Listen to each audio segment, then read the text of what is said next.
మనం ఒకసారి క్రీస్తు పూర్వం సుమారు 3000 సంవత్సరానికి వెళదాం. హిమాలయాల్లోని ఆ మంచు శిఖరాల మధ్య ఓ రాజకుమారి సమాజం అస్సలు ఊహించలేని ఒక వ్యక్తితో ప్రేమలో పడింది. అసలు వాళ్ళిద్దరూ మధ్య ఉన్న తేడా చూస్తే ఆశ్చర్యం వేస్తుంది. ఒకవైపు శివుడు సమాజానికి, సంప్రదాయాలకి, అన్నిటికీ దూరంగా ఉండే ఓ మహాసన్యాసి, శ్మశానాల్లో ధ్యానం చేసుకుంటూ ఉంటాడు. మరోవైపు పార్వతి, హిమవంతుడి కూతురు, ఓ రాజకుమారి. ఇది కేవలం ఒక ప్రేమ కథ కాదు, రెండు భిన్న ధృవాల కలయిక. అసలు శివుడెందుకలా ఉన్నాడు? ఆ విషయం మనం కొంచెం అర్థం చేసుకోవాలి. తన మొదటి భార్య సతీ మరణం తర్వాత ఆయన తీవ్రమైన దుఃఖంలో మునిగిపోయాడు. అందుకే ప్రపంచంతో సంబంధమే వద్దనుకుని పూర్తిగా ఏకాంతంలోకి వెళ్ళిపోయాడు. మరి అలాంటి వ్యక్తి మనసుని గెలుచుకోవడమెలా? ఇదే కదా పార్వతి ముందున్న అసలైన సవాలు. ఆమె ఎంచుకున్న మార్గం అందంలాంటివి కాదు, అంతకన్నా ఎంతో శక్తివంతమైనది. ఇక్కడే పార్వతి ఒక అద్భుతమైన మార్గాన్ని ఎంచుకుంది. అదే తపస్సు. తపస్సు అంటే ఇదో కఠినమైన దీక్ష అనుకుంటాం కదా, కాని అది మాత్రమే కాదు, తన సంకల్పబలంతో తనను తాను జయించడం.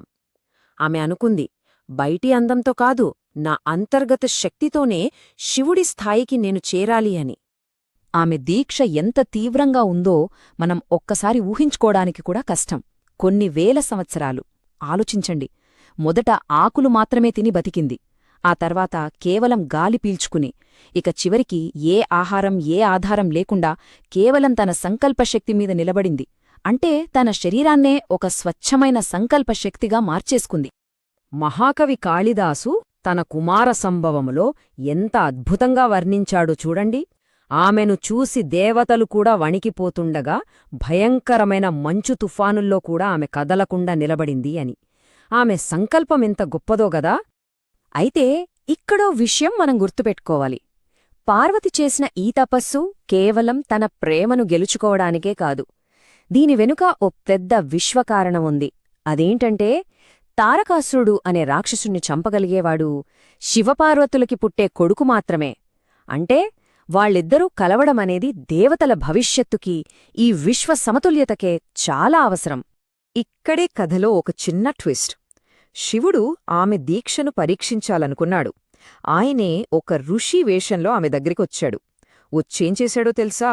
శివుణ్ణే విమర్శించడం మొదలుపెట్టాడు. కాని పార్వతి ఏమాత్రం చలించలేదు. తన ఎదురుగా ఉన్నది శివుడే అని ఆమెకు తెలియదు. అయినా సరే శివుడి గొప్పతనాన్ని చాలా ప్రశాంతంగా, అంతే ధైర్యంగా, పూర్తి విశ్వాసంతో సమర్థించుకుంది. ఆ క్షణంలో ఆమె మాటల్లో కనిపించిన నిజాయితీ అసామాన్యం. అంతే, ఆ ఒక్క క్షణం చాలు. తన మీద ఆమెకున్న స్వచ్ఛమైన విశ్వాసాన్ని చూసి శివుడు ఇక తన మారువేషంలో ఉండలేకపోయాడు. వెంటనే తన నిజస్వరూపంలో ప్రత్యక్షమయ్యాడు. ఆ క్షణం నిజంగా అద్భుతం. ఆ తరువాత జరిగిందే ఆ దివ్య కళ్యాణం. పురాణాల్లోనే అత్యంత వైభవంగా జరుపుకునే దైవిక వివాహాల్లో ఒకటిగా ఇది నిలిచిపోయింది. ఇది కేవలం ఇద్దరి కలయిక కాదు, పార్వతీ అపారమైన కృషికి దక్కిన విజయం, అలానే విశ్వగమనంలో ఓ కీలకమైన ఘట్టం. చూశారా? ఈ కథ అంతా పరివర్తన గురించే. ఒక రాజకుమారి మహాతపస్వినిగా మారింది. దుఃఖంలో ఉన్న ఒక సన్యాసి మళ్లీ లోకరక్షకుడిగా మారాడు.